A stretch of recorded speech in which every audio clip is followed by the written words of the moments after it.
Well, hello and welcome. I'm Guy Stevens, the founder and executive director of the Alliance Against Seclusion and Restraint, and you are here today for AASR Live. I will tell you, however, I'm not live. Well, I am alive, but this session is actually being pre-recorded. So right now it is Thursday, August 31st, and we're actually recording today's session, which will air, and it will air live on September 7th. So if you are watching right now and it is September 7th around 3:30 Eastern time here in the United States, know that it's a day ahead in New Zealand, which happens to be where our special guests are coming to us from today. But again, I just wanted to note that we are not live, which is why we're not doing our usual questions during the broadcast. But be very aware this is being recorded live.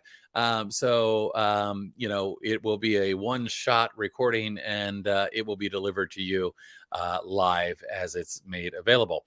So do want to let you know, of course, as I mentioned, my name is Guy Stevens. I'm the founder and executive director of the Alliance Against Seclusion and Restraint. The Alliance Against Seclusion and Restraint is an organization that is focused on really doing better for kids, for teachers, for others. We began our work around the use of restraint and seclusion in schools here in the United States, but our mission has continued to grow. It's not just about restraint and seclusion, and it's not just in the United States. It's about often all the things that are being done to kids or other people, very commonly in the name of behavior. So it's restraint, seclusion, suspension, expulsion, corporal punishment. It's failed attempts to support kids in behavioral modification and management programs that not only are not effective but can in fact be harmful. So our work is really about informing change and doing better. It's about really advocating for trauma-informed, neuroscience-aligned, relationship-driven, and collaborative approaches. Check out our website, which is endseclusion.org, to learn more about the organization. And let me just transition into talking a little bit about today's presentation. As I mentioned, while you will be seeing this airing live, this will have been recorded previously, and we have a really special presentation in store for you today. And you're going to get to, and I'm trying to find my other screen here. You're going to get to meet a couple of people that I really think highly of and highly admire. And I tell you every week that I'm really excited about today's presentation. And it's always true. We book people to come talk to you and to talk to me that we're excited about having join us. And today is certainly no exception. Today, we've got with us Balaji Somasundaram, and I hope I'm getting that right. I got a head shake off camera, and Meera Balaji. And I've actually had the privilege of not only knowing them for some time, but actually getting to meet them in person not too long ago. But let me tell you a little bit about them. They are husband and wife, and they were lawyers for 20 years in India. As they describe in their past lives. And I'm somebody with one of those past lives as well. Of course, I was a fisheries biologist, marine biologist, environmental scientist, and somehow life changed, and here I am. And they have focused on children's rights and family law. And they are registered teachers and special educators in New Zealand. And they have been working as learning support coordinators across 12 schools and 13 early childhood centers in Wellington. And doing some really amazing work. And, one of the things that they say is that, they believe they're in a position to recognize students and their families' perspectives, their narratives, their ongoing challenges, and really strive to provide appropriate support services through timely actions and healing trauma to help buffer against the negative effects of trauma. And they're both very passionate advocates for social justice and inclusion and diversity in both their personal and professional lives. And that's much of the glue that has connected us and kept us together here as well. And of course, as educators from a minority culture in New Zealand, they really believe that children need to experience relationships around them with unconditional care, compassion, and commitment. I'm sure that if you're watching this, you're probably as excited as I am in hearing these words. And of course, these are people that are doing work that's making a tremendous difference, informed by work of people like Dr. Stephen Porges. And they've got background in educational psychology and teaching. and specialties and understanding and working with individuals that are autistic. Really a lot of great stuff. They were actually both part of the Applied Educational Neuroscience program, which you've no doubt heard us talk about quite a bit. That's the program that Dr. Laurie Desautel runs out of Butler University. And that's a program where we have seen really amazing people and amazing work happening. And they were part of that program. In fact, it was one of the ways that I think we connected initially. So anyway, you are in for a treat. You're in for a treat. We've got, I always talk about how when we do these live events, we have people from all over the world that are joining us. And, right now, if you happen to watch live, share in the chat. Tell us who you are and where you're from. I'd love to hear from you. Even though we're not technically live today, would love to hear who you are and where you're from. And just keep in mind, again, we are working across the world with amazing partners like the two individuals you're going to meet today. And this is work to help promote change. And with that, I'm going to go ahead and bring up and introduce our guest. And I will mention that I noticed a moment ago, for some reason, my camera was trying to make my face look different. And I'm not quite sure why. I was not trying to shave ears off. Somehow my camera got stuck in trying to enhance my appearance. My appearance is what it is at this point in my life. So I've taken that off and hopefully don't look ridiculous anymore. So Meera and Balaji, thank you. Not only for being here today, but thank you for the work that you've been doing throughout your career. Thank you for standing up and pushing for social justice and advocating for individuals. It's always a pleasure when I get to meet amazing people like yourselves and have an opportunity to learn, to hear things that I've not heard before. I mean, I often joke with people. I do these live events, and I almost feel like over the almost 4 years that I've been doing these, almost like I've had the best course in the world in front of me as I'm able to talk to amazing people like you. So Meera and Balaji, let me stop talking. Welcome. Thank you for joining us here today. We're really excited to have you. Oh, thank you so much, Guy, for your very kind introduction. We really feel humbled, and we take this opportunity to express our heartfelt thanks to you for having us today and for inviting us to talk about cultural safety, which is quite meaningful and rewarding. We know your time is precious, and we are immensely grateful that you are able to carve out some time with us and for all your encouragement. We also want to acknowledge and appreciate your invaluable contributions and the exceptional work and advocacy you're continuing to do. So, Guy, it was an absolute pleasure and honor to meet you personally in Maryland, and we felt an instant connection with you. We remember passionately talking about culture, neurodiversity, and equity. From the moment we first connected, we knew you are a selfless, dedicated human who wants the very best for all our students. And we learned so much listening to you and always feel you share invaluable practical insights, and your ability to share key concepts and practical ideas are commendable. We are truly, truly grateful and can't express how excited and humble we are here to be with each and every one of you. Thank you again for giving us this wonderful opportunity. Well, thank you. I'm not used to getting such a wonderful introduction when I do these live events, but I got to tell you, I feel that in my heart. I genuinely appreciate those words. I'm transported back to a Cracker Barrel in California, Maryland, where we sat down and had some breakfast, and was such a pleasure. And I remember you had the travel from, well, I don't know what, but as I recall, you like bags hadn't arrived, right. But there you were, regardless of all the difficulties you ran into on your trip, making time to come out of your way and come visit, and it was really fantastic. So thank you for those kind words. Thank you, Guy. Thank you. It was an absolute honor and pleasure meeting which you we'll in person. cherish for a lifetime, definitely. Likewise. And my hope, as we were talking earlier before we went on air, my hope is to come out there to New Zealand and visit you. Definitely. And at some point we'll figure out how to make that happen. I would love to come to New Zealand and meet. Certainly, Yeah, We are we've got a sure lot of that will happen soon. That will yeah, certainly yep, happen yep, sometime yep. in the Yeah, we've got future. a lot of amazing allies in New Zealand that are part of the community here. Yeah. I always joke when we start these off and say, we've got people all over the world, and then usually like right on cue, somebody will pop in and say, "Hey, it's me from New Zealand or Australia." And it's really great that we're able to kind of connect and collaborate and work together from across the world. So I look forward to that. I'm going to bring up on the screen your presentation. So you are sharing a presentation with us today. And, since we don't have a live audience, we're going to just kind of have you roll through your presentation and share with us, your thoughts and your experience and your topic.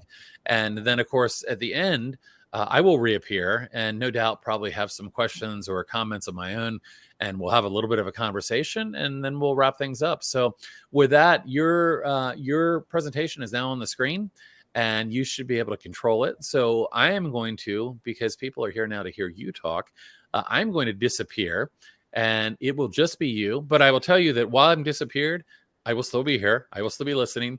And if you say, Guy, and I know you're talking about me, not just some random guy, I will reappear and help you if there's any problems or anything at all you need. So with that, thanks so much, and take it away. Thank Thanks, you. Guy. Thank you. Before we start, we also take this opportunity to express our heartfelt thanks and gratitude to all our mentors, in particular, Matua, Angus McFarlane, and Sonia McFarlane from New Zealand, Aotearoa, New Zealand. Aotearoa is the Maori name for New Zealand. And Dr. Stephen Porges, Dr. Laurie Desitols, and acknowledge the work of all, of all the pioneers in trauma-informed care practices.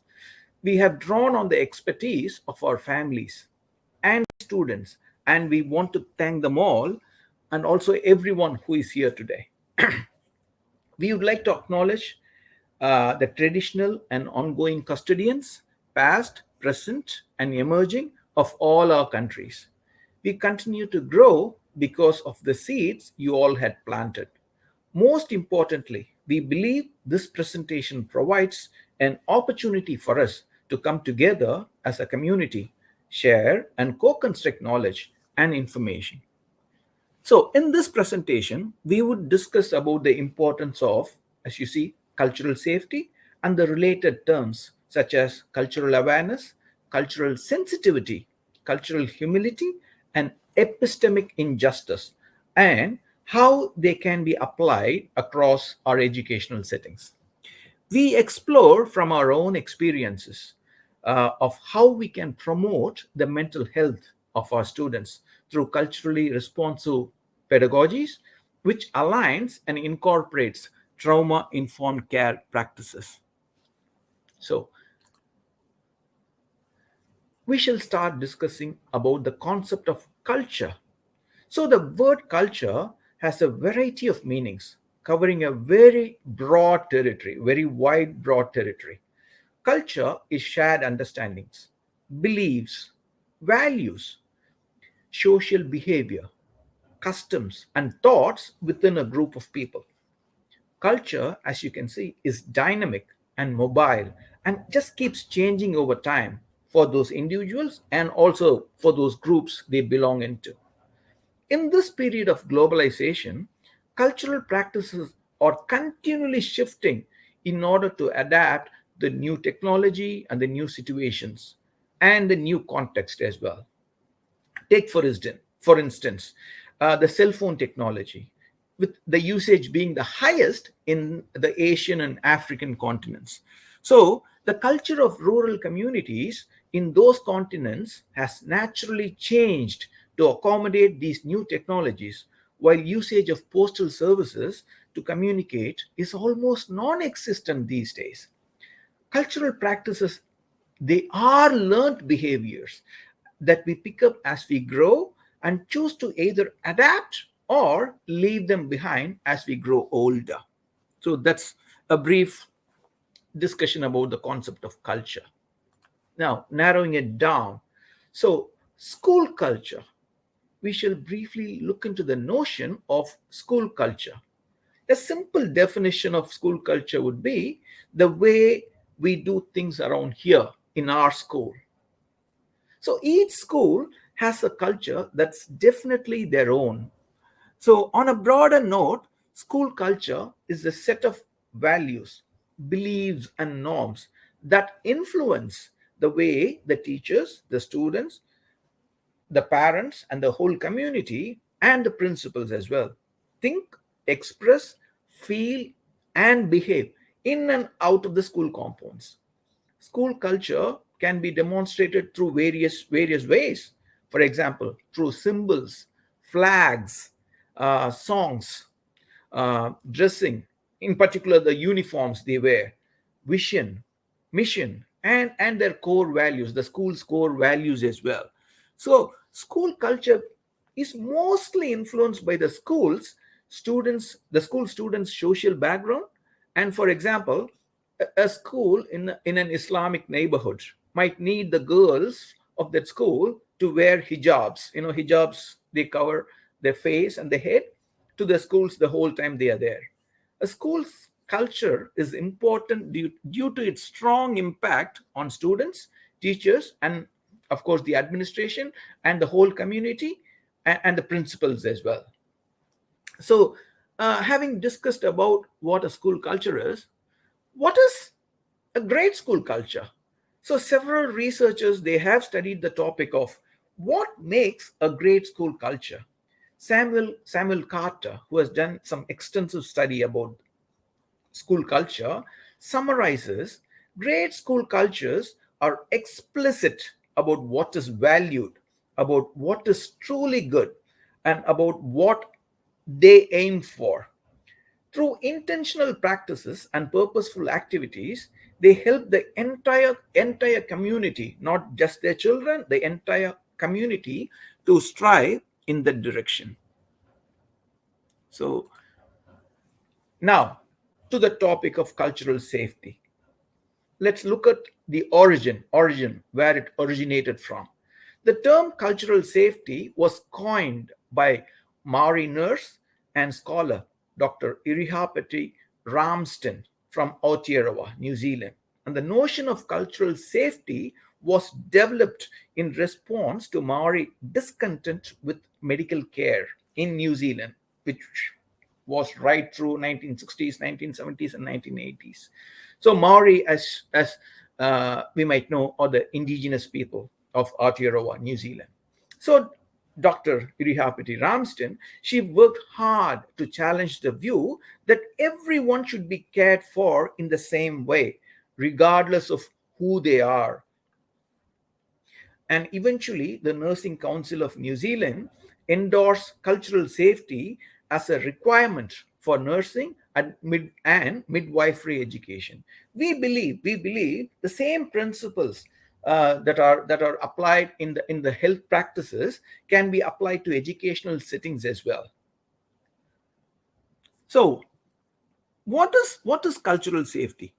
Culturally safe practices are recognizing inequalities within the educational settings, our schools, our educational systems by and large, challenging our own practices, assumptions, perceptions of diversity, and carefully examining our own biases, and understanding and addressing the power imbalances that could exist within the system, and accepting the differences and diversity that exist within the system.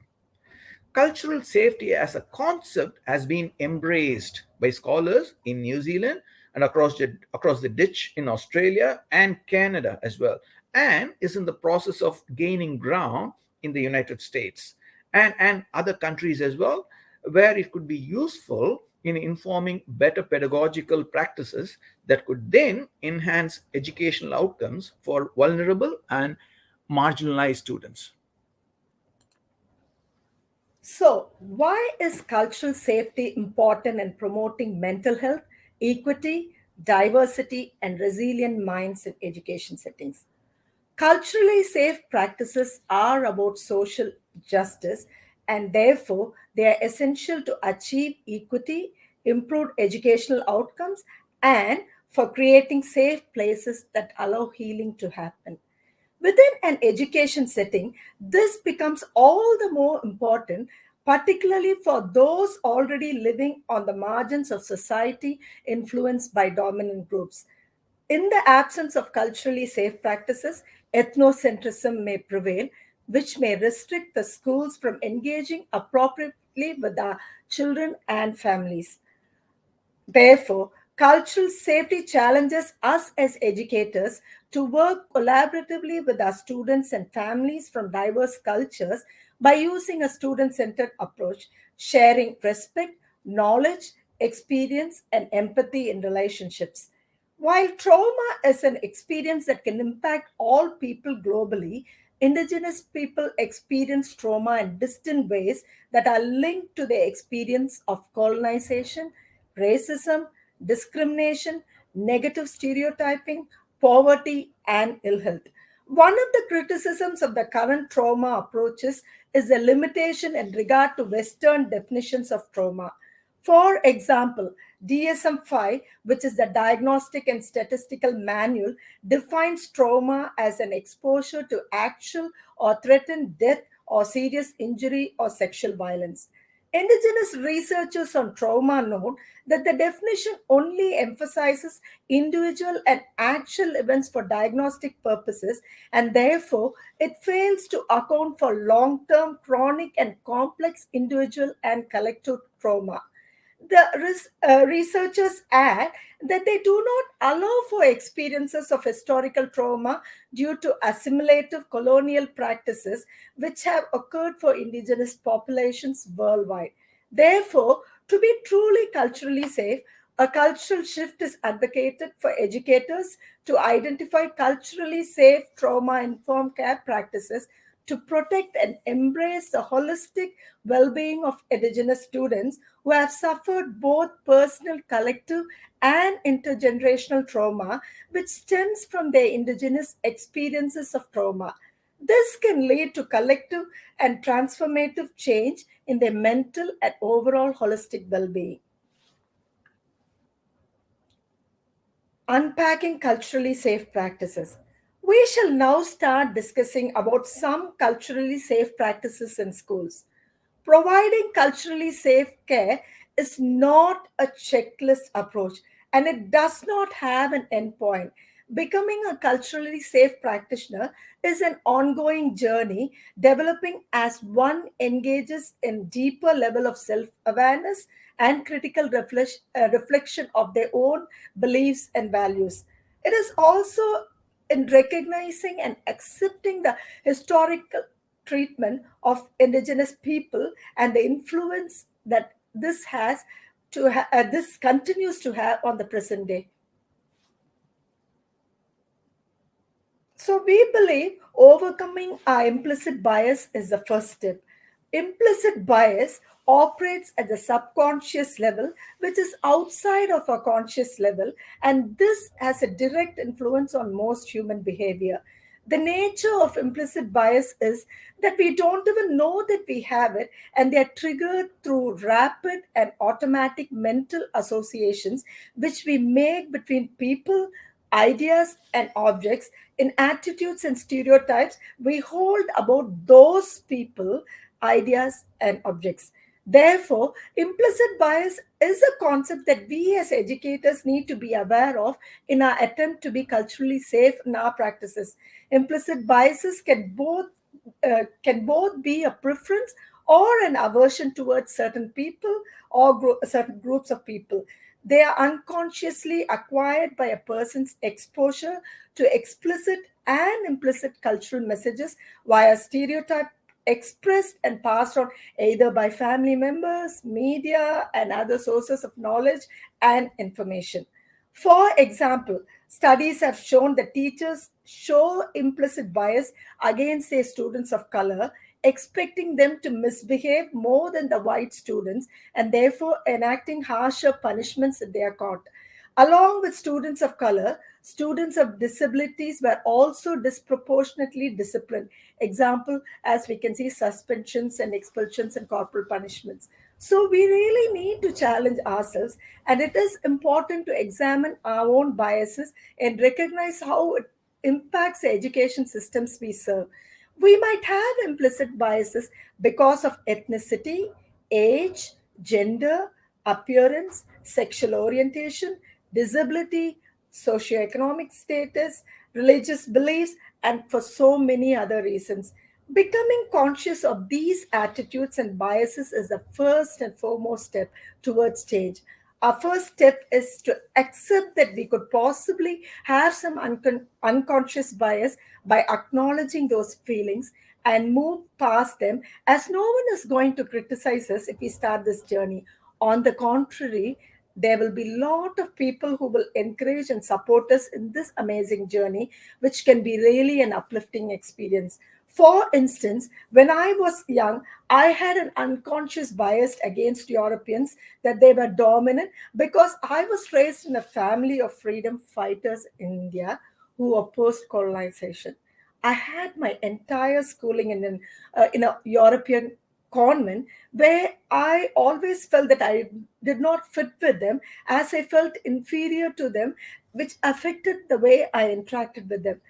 But many years later, when I went to law school and university, spending more time with my lecturers, friends, and colleagues from dominant cultures, the way I was cared for and empowered made me recognize my own unconscious bias, that not all dominant cultural groups can be authoritative. This changed my whole perception about dominant cultural groups. I also want to share the narrative of my African American friend. When this friend's son was in the final year of college, the guidance counselor from a dominant culture had asked him what his goal was to become, for which my friend's son had enthusiastically shared that he wanted to become a doctor. Sadly, the response from this guidance counselor was, "Well, that's a big dream. Let's look at something realistic." At this moment, this boy's aspiration crumbled and his self esteem was trampled. And as a guidance counselor, did not believe him, and he could not accept the fact that he wanted to be a doctor. What was saddening was, it seems the counselor did not even investigate this boy's academic records, and today, several years later, his mom shared that this counselor was proved wrong, as her son is now a qualified doctor. Unfortunately, my friend's son's story still repeats globally, with many of our students from diverse cultures where their dreams and goals are crushed. The world may have changed, but the implicit biases on students of color and those with disability are that they are intellectually inferior. But at the same time, we believe there is hope. What is done can be undone, because our brain is malleable. They have the incredible capacity for growth and change. Focusing on our implicit bias will help in recognizing the significant amount of harm that stems from implicit bias. But sadly, yet we focus more on the explicit forms of the bias.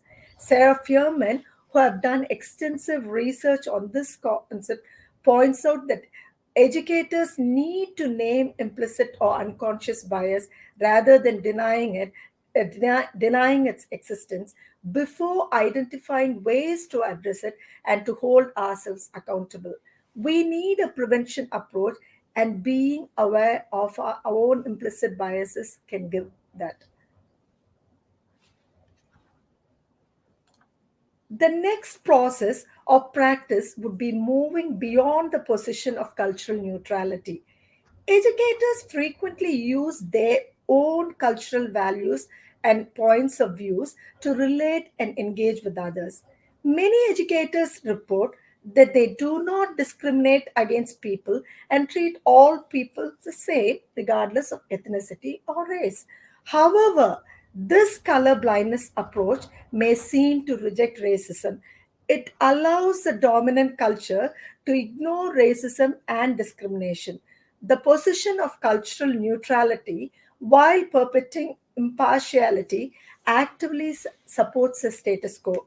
Hence, adopting a culturally neutral or a colorblind approach invalidates negative racial experiences, cultural perspectives, and traumatic histories. Some authors call this position as delusion of neutrality. So, cultural awareness. So, cultural awareness is another practice or process. So the fact that we are discussing about implicit bias and moving beyond uh, the cultural neutrality, now cultural awareness, and the other concepts which we are about to discuss now, so they are not standalone practices. We believe they all should be integrated together and applied as one approach, crushed together. To be a culturally safe practitioner, all these concepts should be integrated into one practice. So, awareness. So, cultural awareness is another practice or process which is an understanding, basically one's understanding about the differences. So, cultural awareness entails an understanding about cultural elements like, food habits within certain cultures, dress codes, music, religious practices, rituals, social protocols, and so on. There are so many things which could be unique to a particular culture. So cultural awareness, it's learned over time. It just develops over time. We are not born with that knowledge. It's important that we get a good understanding of those different elements which are quite unique and specific to different cultures. For example, an awareness about Hindus. We do not eat beef, and Muslims, they do not eat pork. For us, beef, it's sacred, so we worship cows as god, as a sacred being which produces milk, our day-to-day, which is for our day-to-day living. So Hindus do not eat beef, and there are other religious reasons for Muslims not eating pork. The same way, Sikhs, majority of the Sikhs are from a state called Punjab, which is in north of India. So they have moved across to Canada, and many Sikhs, they live in Great Britain, as in UK as well. So you might have seen they wearing turbans over their heads, which are practices which are quite unique to those their religion. And there are so many other aspects which if we dig in, we would be surprised, which are so unique and specific to each culture. So, cultural sensitivity is another aspect which would form part of this approach. So, with this process, we move on from awareness to acceptance. So, cultural sensitivity requires us to accept that there are multiple worldviews, beliefs, and practices. So, the first point is being aware of it and moving on to accepting them. So, accepting that there are multiple worldviews, beliefs, and practices that everyone is entitled to hold, and no cultural group should be privileged over another. So, communicating with cultural sensitivity with the students and their families in an educational settings, it involves active listening with our hearts and not just ears, and engaging in open and compassionate communication by being mindful of our tone, intonation, body language, which are very important when you talk to those students and parents.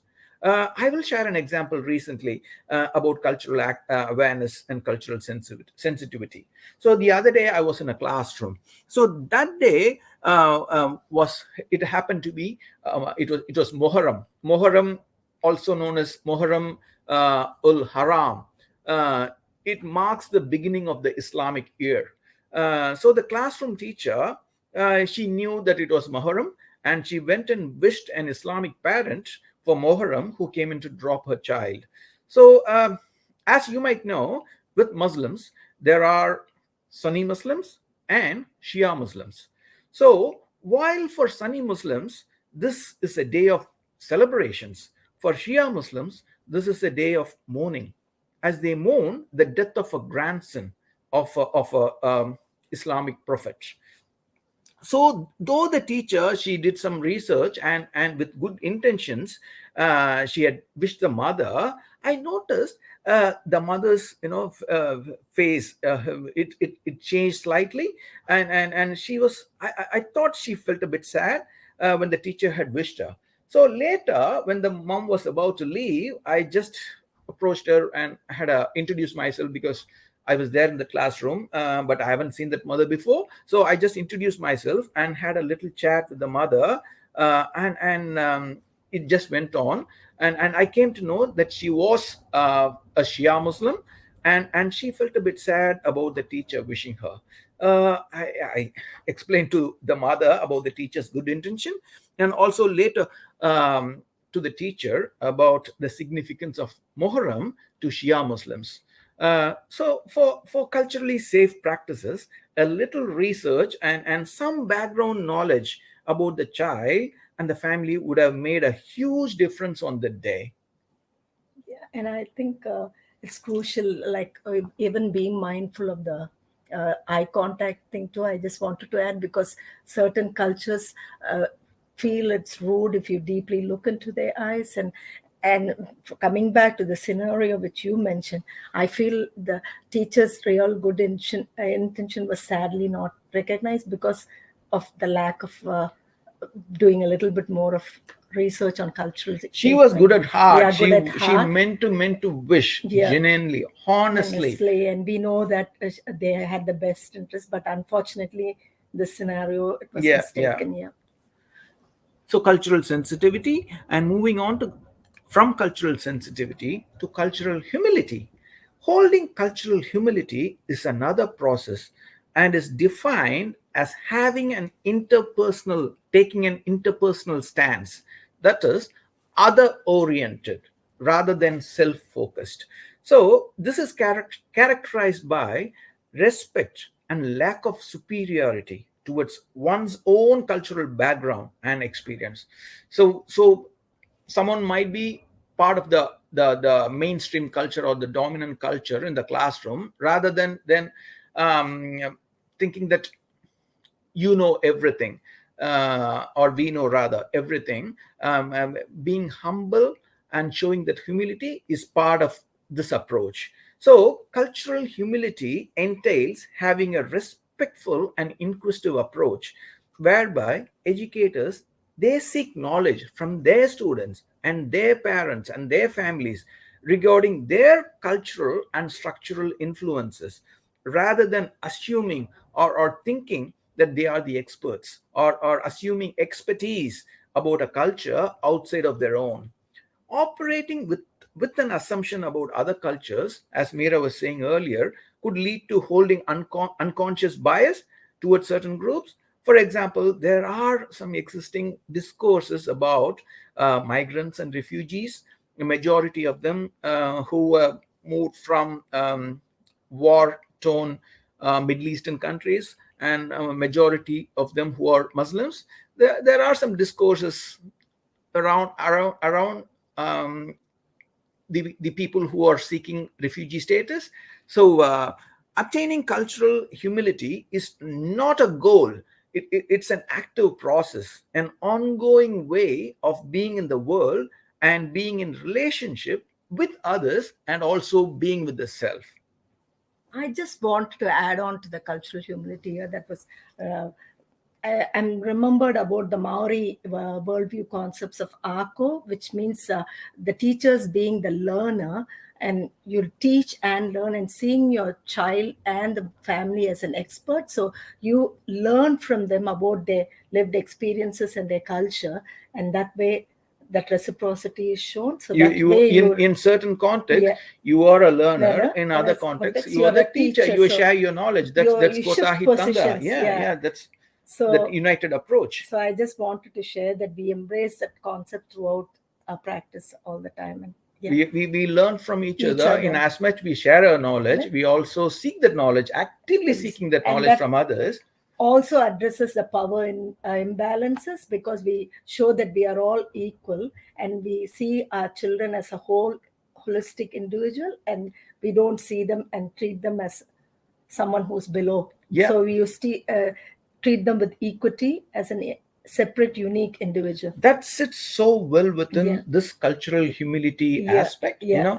that you are an Yeah. active seeker of knowledge, rather than you are up in the front and you are there to spread what you know to your students. And it's like a social constructivist approach. You Yeah. construct knowledge from different sources out there in the context. And it's just not you are the source of knowledge. exactly. And it also reminds me that as teachers, it's always good to get to the eye level, knee level of the children's level. So you show that your presence is visible and that connection is happening there, rather than you standing as a tall person and The children looking up. So and I like that, particularly in the early childhood settings, where especially children in that age group, you get down to their level, and your presence and body tone, I mean, your it sets posture, up for that interaction, that lovely, and it's lively not interaction that's intimidating.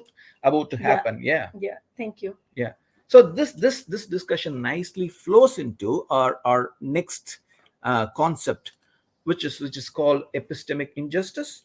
Epistemic injustice, the term as such, was coined by Professor Miranda Fricker in 1990s. I think it's 1998, which, loosely speaking, refers to an injustice done to someone as a knower, or as a person, as a transmitter of knowledge. In simple words, someone is unfairly judged to not to have the knowledge. Epistemology, as we know, is the theory of knowledge, with questions in the form of: who is the knower? Is the teacher up in the front? Is the teacher the only person in the classroom who is the knower? We would think certainly not. What is the source? What is a valid source of knowledge? So Miranda Fricker, she just questioned that source in epistemology, in the theory of epistemology. So epistemic injustice, according to Fricker, results when people with more social power being assigned a greater degree of credibility, against people with less social power being assigned a lesser degree of credibility. In educational settings, it happens quite a lot. Epistemic injustice would involve devaluing a teacher or a student's capacity to possess or generate knowledge based on identity prejudice that can relate to factors like race, gender, accent, and age as well. So, for example, male teachers who are dominant by numbers in a secondary school, rejecting a female colleague's suggestions. When a teacher or a student is harmed in their capacity as a knower, it can damage their agency, and also it can certainly lead to marginalization. So, Professor Fricker identifies two forms of epistemic injustice. So, testimonial and hermeneutical. Testimony, as such, involves someone sharing the knowledge with someone else. You might have heard of people, as past lawyers, we have been part of many testimonies which have been given in courts.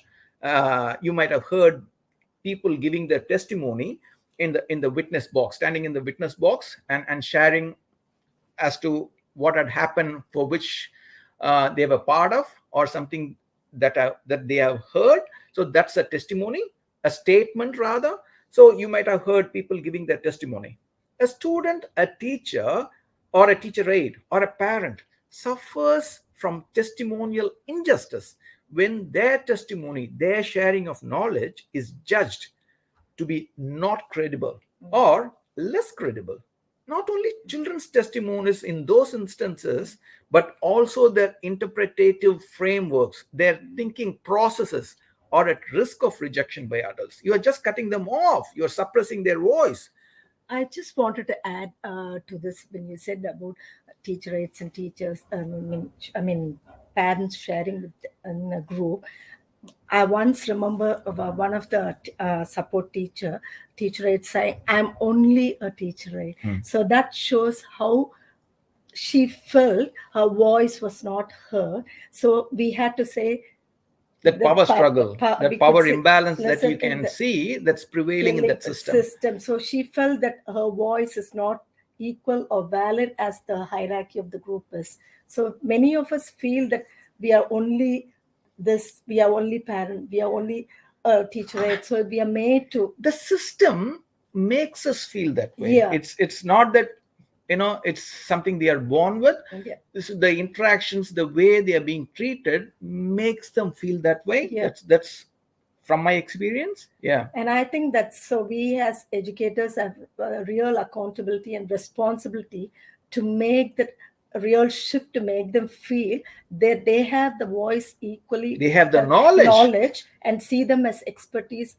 with the thing. Certainly, and that's why certainly. IEPs can be certainly sometimes Individual education. Individual education plans could be intimidating for many of our parents, and they don't want to come because of seeing the whole bunch of people wearing different expert hats saying, "I'm from the Ministry of Education and I'm so and so," and you feel so small as a parent, thinking that you're not valid, even though you're the expert of your own child. The expert there. Yeah, the child, but you're made to feel that you're just there to be the receiver of the news passed on, and there's information no passed, real consultation. So I think all this would be a good thing for us to take on and reflect. Consider it's an ongoing inquisitive approach, constantly reflecting, self-reflecting on our own practices. Validating multiple perspectives. It's okay to disagree, but it's important to validate and listen empathetically to perspectives different from our own. Absolutely. So as an example, we shall consider an assault incident reported that had happened in the playgrounds in a school during the lunch break. So a student from a marginalized group is a victim of a physical attack by another student from a dominant group. Just an example. So two witnesses, the principal is seeking some statement as to learn about what really happened there. So two witnesses, one from the marginalized group and another one student from the dominant group, give contradicting statements about what had actually happened there, about who the perpetrator is. In majority of the incidents, testimony of students from marginalized groups, they are quietened, invalidated, interrupted, and distorted in our schools. So these type of experiences, it can cause crippling and entrenched feelings of negative self-worth in those students. They also suppress their voice. We are also actively suppressing their voice, and their, as we were sharing before, their interpretative capacities. So that's testimonial injustice, which according to Professor Fricker happens a lot, not in just educational settings, across other areas as well. So the other form, hermeneutical injustice, is about the prejudice that's caused due to someone's inability to fully understand or communicate an experience. Hermeneutics, as we know, is about the theory of interpretation. So a nice example and would be from the women's liberation movement in the US from the 1970s. So Wendy Sanford from Princeton, New Jersey, she suffered severe depression following the birth of a son. She constantly felt blamed by her husband, blamed by herself. She had no way of explaining or even conceptualizing her experiences. She didn't know what was happening, what was going on in her mind and in her body. Only when she shared her feelings in a women's workshop later did the concept of postpartum depression became known to her. So this was relatively a new concept, this concept of postpartum depression in 1970s, even to medical health professionals. even the mental health professionals at that time. She then found that she had a new way to make sense of her experiences and communicate the way she felt, her body felt, to other people. So Wendy Sanford, in that case, that was in those beginning stages, was hermeneutically disadvantaged in not being able to name her difficulties as postpartum depression. So in schools, in many schools, we have students, just migrating from another country who speak a different language, who absolutely have no mainstream language, or do not have the background knowledge to understand incidents like cyberbullying or even verbal bullying, because they don't have that language. They would find it difficult to convey their thoughts to the teachers or the teacher aides, or any adult who is present. So this form of injustice, Professor Miranda Fricker calls is hermeneutic injustice, as I was sharing before. So as a way out, trusting one another and having open and respectful, responsive, and reciprocal interactions without prior judgments, and also being mindful of being cognizant of those implicit biases, would address these forms of epistemic injustices. So finally, to the concept of cultural idioms. The term idioms of distress refers to the varieties of ways people express their distress in different settings. So in any given culture, children and parents have their own ways of expressing their distress.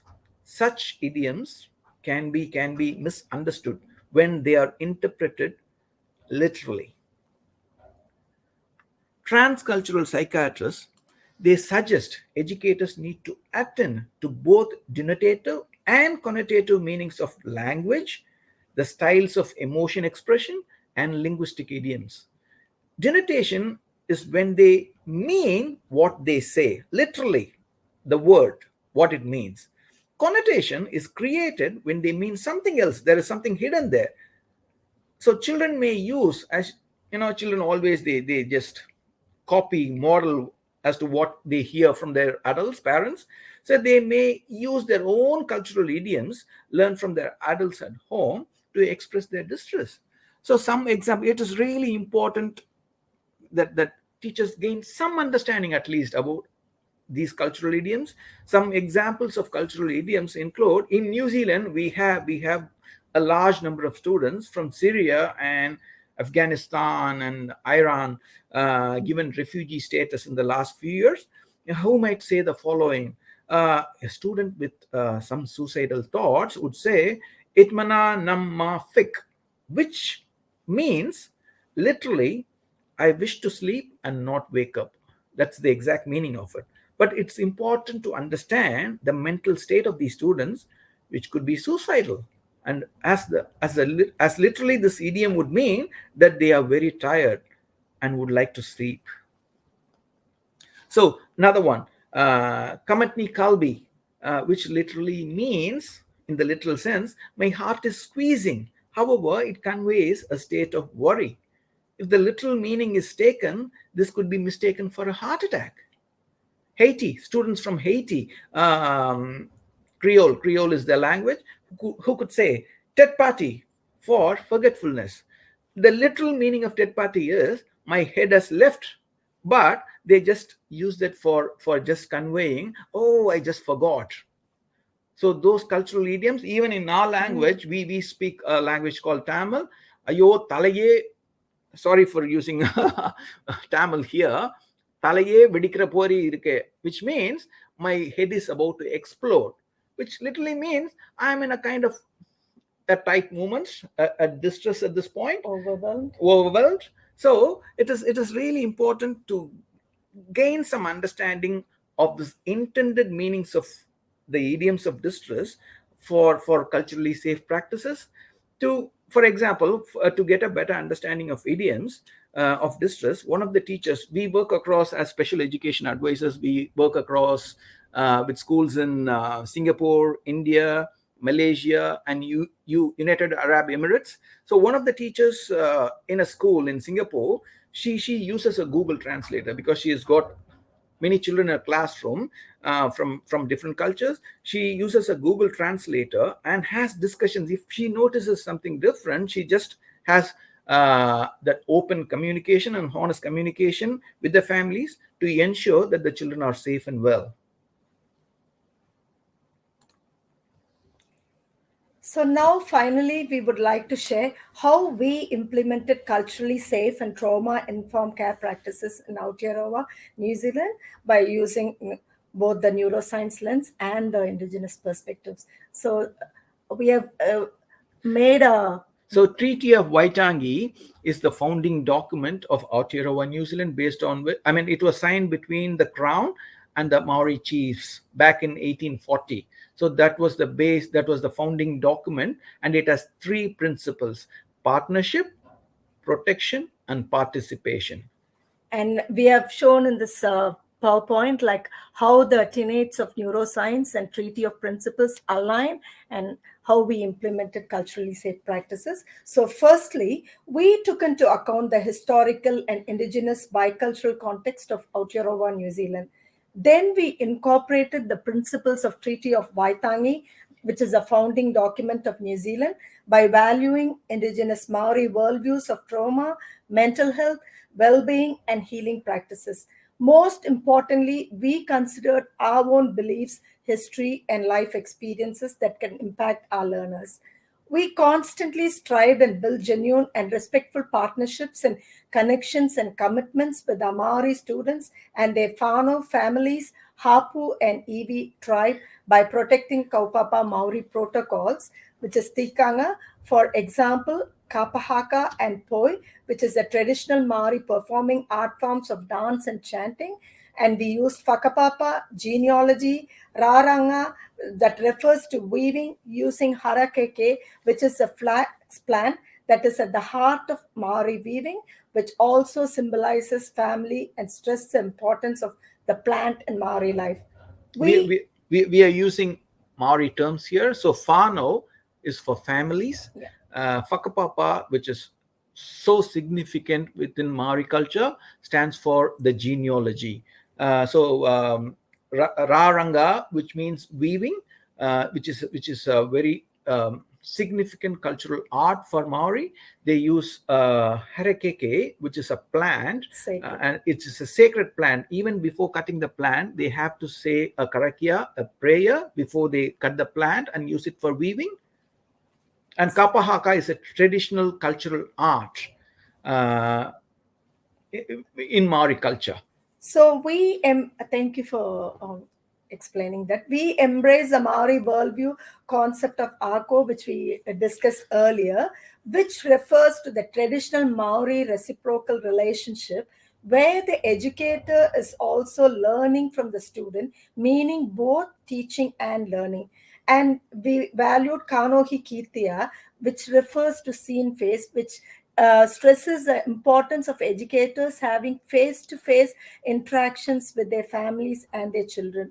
We valued and normalized Tereo, which is a Maori language, and used Waiata, which means the traditional Maori songs and chants in our day-to-day connections with our students. Empowering our Maori students to take pride and ownership of their land, language, culture, identity, learning, and active empathetic listening to their voices and stories enhance their self-esteem, which is mana and sense of agency. It also paved way for restoring safety, re-establishing trust, and promoting resilient minds and predictability. Which is so important. Yeah. And we valued strength-based holistic approaches that supported co-regulatory practices by taking culture into account and at the same time being aware of our own and collective nervous systems. That is so important, recognizing the adult nervous system. So we stay calm and composed when we are in that space, when we are interacting with a child who could be dysregulated. So not being reactive, but rather being Being responsive. proactive Yep. and responsive. So we implemented the Kaupapa Maori cultural framework, the Hikairo schema, which we were honored to be a part of the advisory group with Matwa Angus McFarlane and Sonia McFarlane, which is grounded in racial equity and cultural responsiveness. Our mentors. Yeah, and Proud to say they are our mentors. And consultation and their guidance is what keeps us really feel To that this we are day. on the right path till this day. So we really owe this to our all our mentors. So honoring the collective wisdom and cultural and community specific strategies for coping and maintaining well-being supported us to learn about the funds of knowledge and explore the culturally specific healing and wellness practices and strategies that our students and Fano families bring into our classrooms, and this validated their lived experiences. We embedded Maori folktales, myths, and legends and psychoeducation to help our students understand what's happening in our bodies and minds to build resilience and hope. There are so many Maori folk tales. They are historical tales called purako in Maori. And they are passed Got through so oral much message history. in them. You learn so much when you read a story, when you read a purako with a child. And they are really like a gift taonga passed on. Taonga is a gift which is passed on over generations by our ancestors. So in Maori mythology, we walk into the future with our back to the future. You always look into your back and you walk the other way, so that you just keep learning from your past. Embracing the past is really important.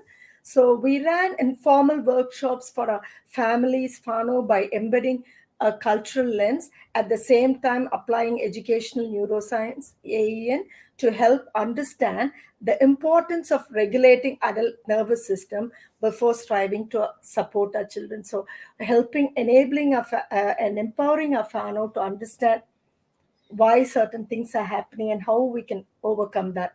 So that's how our journey started, and it's still it's ongoing. And as we said, there's no end point, and we believe in inquiry based with collaboration with our children, Fano, and communities. So we are really blessed to be in this amazing ongoing journey. And so the important source from whom we learn from every day, they are there in the classrooms.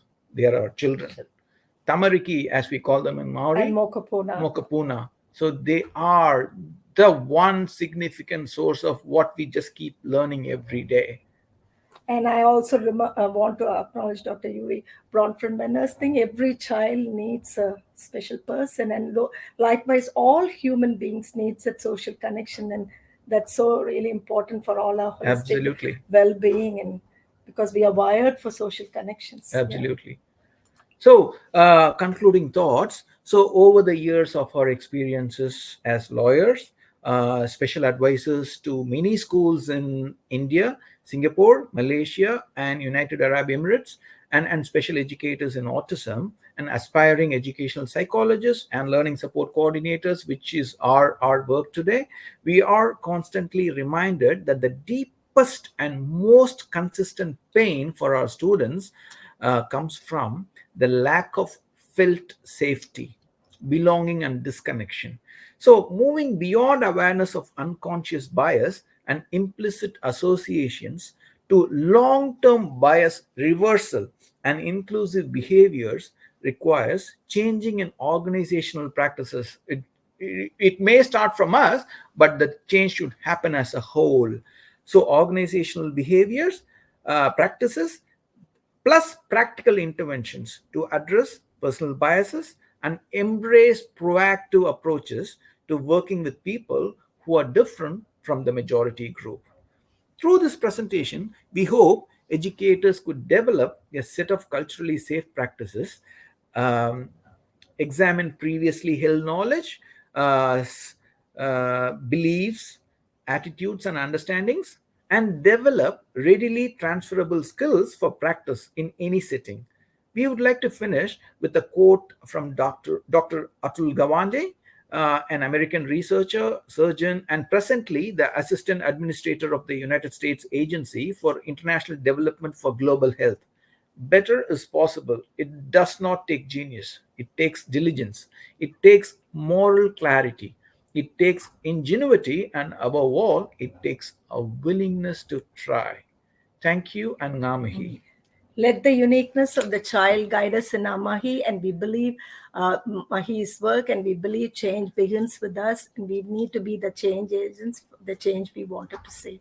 So thank you all for being with us today, and we feel so honored, and we are truly, truly grateful to each and every one of you. We learn from you, and we grow from you. Thank you. Thank you. Thank you once again, Guy, for giving us this incredible opportunity. Valuable opportunity. Thank you. Thank you.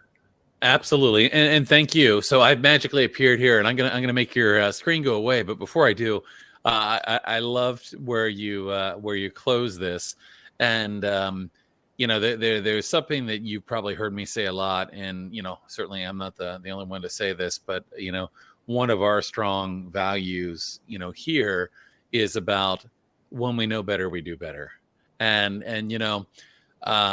it's important. I mean, this work is sometimes hard work, and we're sometimes pointing to things that aren't working and saying we've got to do better. And it's easy to kind of look at that and take that internally to as criticism, but it's really not. It's about all of us. We're all on a journey. I am further along on my journey than I was a month ago or a year ago or 5 years ago. But I'm constantly trying to learn and again, do better. I think that takes a lot of courage. So I'm gonna make your screen go away here, and we can chat for a second. And certainly I'll let you go here. So if you want to, you're more than welcome to close your presentation. I've moved that, and now you can see me again. And I know it's a little strange when you're presenting to what seems like an abyss sometimes, as you're just looking at your screen and don't know that anybody's there. But I assure you that as we air this in about a week, that we're going to have people watching it. And my hope is always not only watching it, but reflecting on it, sharing it. Part of the reason we do these events is we really do want to encourage people not only to attend them, but to share them with others. And, as I reflect on kind of that closing statement that you gave, and, kind of our kind of guiding philosophy here around kind of doing better, so much of what you talked about today is really about that journey. And again, this is not intended to be critical of ourselves. We have to give ourselves grace, but at the same point, we've got to grow. So really inspiring. I've taken some notes and probably have a couple of questions for you as well. But that was a fantastic presentation.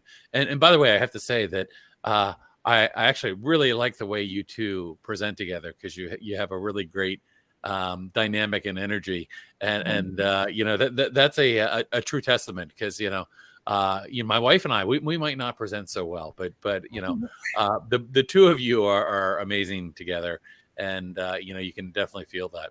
So let me just kind of get to a couple questions. I took some notes as we went, and a lot of them were just kind of reflecting on some of the things that you shared and that you said, or just that stuck out to me. And one of the first things that I wrote down was, that story about the guidance counselor, saying, hey, well, let's be more realistic. And it just really hit me, because how many times, are we, saying things and doing things to kids that really are harmful and can hurt. And again, it's not always a matter of intention, but the impact, and I think always being mindful of, is our intent being reflected in our impact is really, really critical. And I thought about that statement. Of course, there was a part of me that felt a little angry. There was a part of me that, just really felt upset by it. But I think, again, this is about, change, and this is about support, and this is about even realizing the impact of things that, as you talked about, why some of these things happen that we're not even aware, we're not even aware that some of these things are happening. So that story just, kind of really hit me. And I loved, of course, to hear now that the son is a doctor, and let no one stop any Stop you. of us from following a dream, a feeling. I grew up. I'm 53 now, and I grew up in a time where, oftentimes our parents and our families, and of course this can vary by culture, by many things, but were encouraging and pushing us in various directions. You should do this, you should do that. Here are respectable, things that you should study. I've become the father that says, follow the thing that you love, follow the thing that excites you, follow your dream. And maybe it's just that lesson that I've kind of learned, which is, it really is about, at the end of the day, doing something that's meaningful to you. Exactly. And so I felt that and heard that, but that story just really hit me from so many perspectives.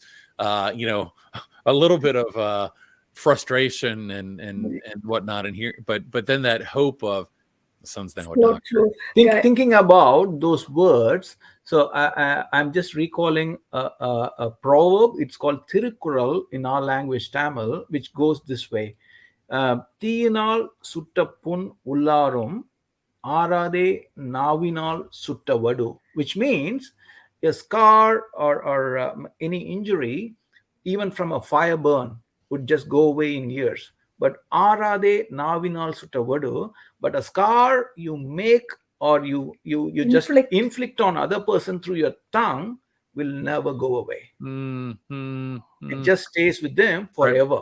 Right. So it's just implies how mindful and careful you should be when you use your words. And also, I wanted to add, Guy, thank you for the deep reflection. I truly think, like many of my families and friends have shared, like from other cultures. For example, if they go into a uni in a lecture room, they would be made even by the looks. What are you doing in a master's class? So how come, like surprising look, whether it's intentional or unintentional, but the look makes you feel so uncomfortable, and you obviously, as a person from a color, you feel you're out of place. And our mentor, Sonia McFarlane, always says you don't need to have words. Sometimes you feel the vibe.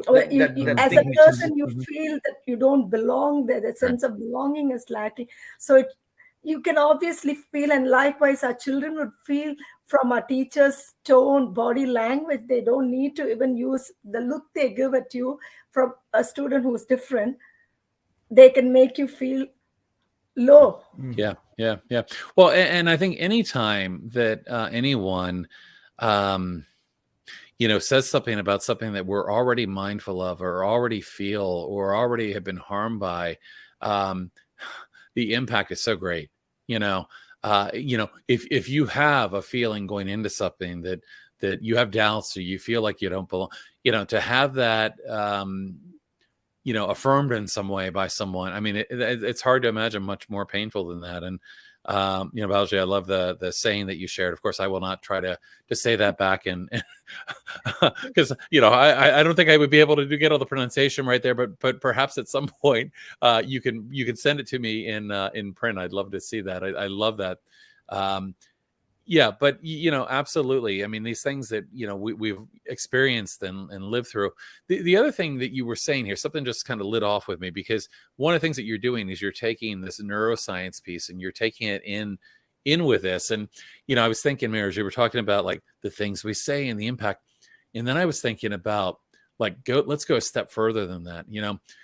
One of the things that we would probably very readily agree on is the fact that when we become dysregulated, when our stress levels are high and we become dysregulated, that's manifest in a lot of different ways. But I don't know a human alive that hasn't, in a moment of dysregulation, when they are really feeling dysregulated, they are certainly not in a state of homeostasis, they are under a lot of stress. It is those moments where we often say things that we would not in our right mind say. And of course, from a neuroscience standpoint, I mean, we can kind of understand why. We know when we become dysregulated, what's happening with our cortex, what's happening in terms of us being, in a state where we're really responding more from a limbic or amygdala and kind of these responses. But if anything, while that shows the connection, because if our likelihood of saying something could be very harmful when we are in a dysregulated state, and knowing the impact that can have, it really underscores the importance of self-regulation, of co-regulation, of all of these things that we might talk about in the context of educational neuroscience. The ability to be tuned in and understand our own thoughts, feelings, sensations. What is it like when we become dysregulated? Because again, as Balaji said so well, that damage can last a lifetime. So I love that intersection you bring into this discussion, because I don't think it's something I've heard really brought into this discussion. And again, I know you have mentors that probably have been bringing some of this in, but I've not really heard this before, and I appreciate it, because it really does make you think that, I happen to be a big fan of Dr. Stuart Schenker's work, and in fact had the opportunity last night. He joined us for a book study we had been doing. We were there. yeah, I mean, absolutely fantastic, to hear what he has to share about this. But that idea of self-reg, that idea of stress and the impact that stress can have on us, and when you align that with why cultural safety matters, so anyway, all of that is just to say it's genius the way that you're pulling this together, and I think it's really meaningful, and I appreciate the way you've I always love the incident Dr. Stuart Shankar shares.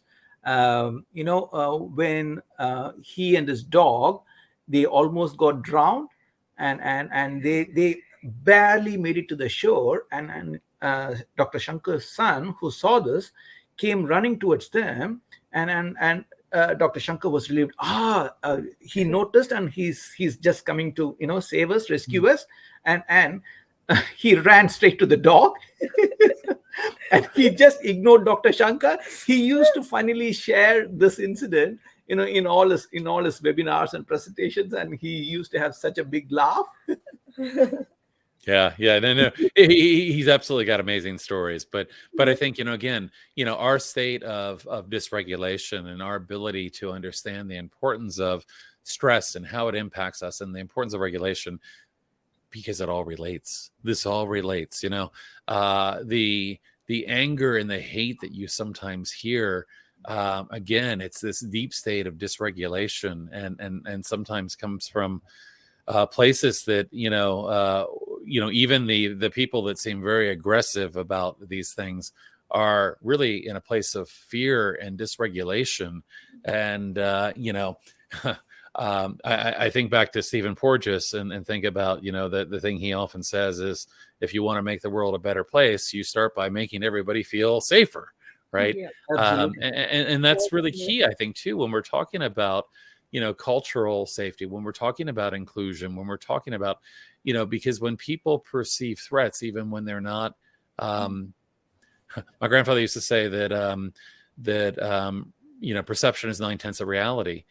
There are a lot of faulty perceptions based on many things. And Meera, I love that you were sharing your own kind of background and your when you were in school, and yeah, absolutely, yeah, really critical work here.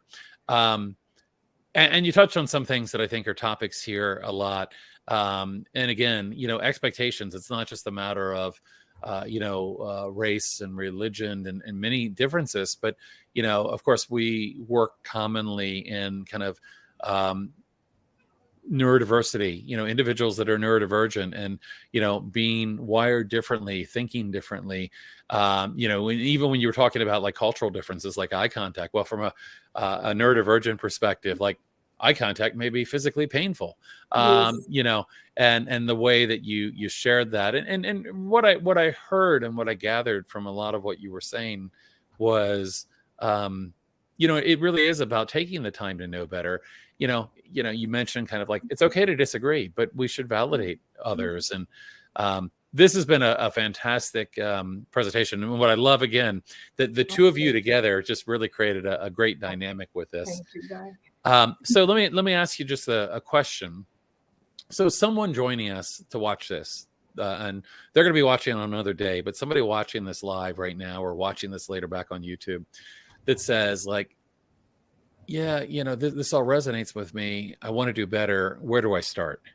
You know, what would you say to somebody that you know is realizing that, gee, you know, and again, a lot of it's well-intentioned. You know, you talked about neutrality and moving beyond neutrality, and that's such a big point, because people, how often did we hear things like, well, I treat everybody the same. I don't see this. I don't see that, which of course, you know, you see, you perceive, you have, you know, bias, you have experiences that, you know, all of these things exist.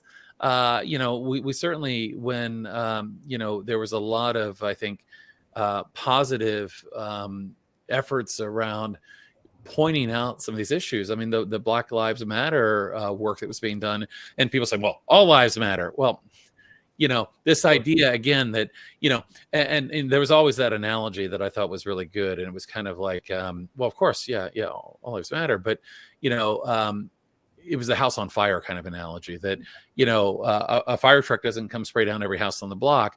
It goes to where there's a fire. We need to put our attention, you know, where there are issues. And, you know, again, even with good intentions and feeling like, well, I'm a good person. I'm neutral, you know. So tell me, I know I'm you know, jabbering on a little bit here, but No. what do you say to somebody that's like, you know, this resonates with me, I hear it, where do I start? So we would suggest, if that person is a classroom teacher, go back into your classroom, think about all your students. How well do you know about each and every one of your students? So what thinking, we wouldn't even start with biases. What thinking you have about each one of those students' background, the way they dress up, the religion they belong to, the way they eat, the way they dress up. What thoughts do you have in your minds? You're holding thoughts, and then reflect on those thoughts and see if they are positive or negative, or if those thoughts are in any way interfering with the way you engage or the way the perception you have about the child. So basically, it also starts with, as we said before, Guy, with self-awareness, getting to know your learner, plus being aware of, when you start reflecting, you become more aware in a deeper level of critical thinking. Why your intention may be good, but unintentionally, as we say, the subconscious, unconscious level, what thoughts were you holding, and how is it? Because we often we are quick to just the next moment we start judging people, it's basic human tendency. That it could be for protection, or it could be for our survival, any reason. As soon as we see a person, our brain is ticking like, oh, is this person, can he be trusted, or is he going to harm me? So many things are happening at the same time. So, but when we take time to reflect, that's where we become conscious of how we can. I'll just share an example about, like, a few weeks ago, I went into a school for a PD, for a professional development workshop on a Saturday. So the school was closed. The head teacher or the principal who opened the door for me, the moment she saw me, she asked, where do I sign? Because many of the Indians in New Zealand, they run courier business. The moment she saw me, she thought I was there to deliver a package. So the next question she asked was, where do I sign? Where's the package? Sorry, ma'am, I'm here to, here for the workshop. that I'm not saying that it is a Right, negative right, bias, right, but her internal mindset that right, Indians, right, right. uh, they are Mm, here, he's here mhm, to deliver a package. mhm, mhm, So mhm, those mhm, thoughts, it didn't hurt me in any way, mhm. but I'm just trying to Sure, highlight. sure, sure. So Yeah, certainly we could be assumptuous of our students, like especially with those with disabilities. Often teachers would not give a task thinking like he or she may not be able to finish it, or they may not be able to, because they have an assumption thinking, oh, he may not be able to The do this. points of reference, they would call the thinking that you already have about a disability, Or about a old age race, about a persons too, like color, about the mhm. age. we think like, oh, the person is too old, he can't do it, but actually they might be Right, doing it. right. So those quick Yeah, Reflecting on sure, sure, sure. those replies. internal thoughts. Yeah, Yeah. you brought up another really great point, and it got me thinking about a session that I sat in recently talking about self-awareness, and it talked a little bit about kind of breaking down self-awareness into kind of internal and external. What we know about who we are, and then how others might perceive us. And that gets into a conversation about does our intent and do our intent and impact meet. But self-awareness to me, well, there was an interesting statistic in this, and the statistic was that this research group kind of put some quantitative data into trying to kind of assess self-awareness, and what they found was a very high number of people felt they were self-aware, but a very small number actually met the criteria for self-awareness. And it reminds me of this idea that you know driving here in the United States, and driving across the world, people that drive often think that they are great drivers, but all the other drivers are not so great. And self-awareness is kind of the same. I think we often think that we're all self-aware and that we're tuned in, but the truth is that we're often not. And that reflection, when we, how do we get there? We get there through reflection. So I think some great starting advice, and I'm sure the three of us could probably talk about this for probably another hour, but we have kind of come to our time limit here. And I do want to be mindful of your time. I mean, I know it's early in the morning there. Your day is starting. My day is on the other end right now, but so I'm going to be probably going off to figure out what I'm having for dinner here soon. But I really greatly appreciate you from across the world, on the other side of the world. And isn't it amazing that, we can have this conversation and share this, but to bring your insights and experience and philosophy to all of us, and what I kept hearing in your words, about,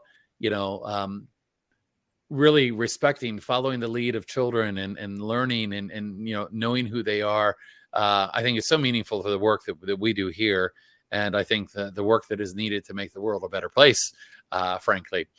So anyway, with lots of gratitude, I want to thank you both for being here. I do want to give you a chance, if there's any final words you want to leave us with. It's always nice to give you an opportunity for one last thought here, and I'll give you both that opportunity. And Meera, I'm going to start with you. So if you have any final words of wisdom that you'd like to I'm leave us with. truly grateful again, Guy. I actually have lost words because feeling so blessed to be with you and with everyone who's here with us today.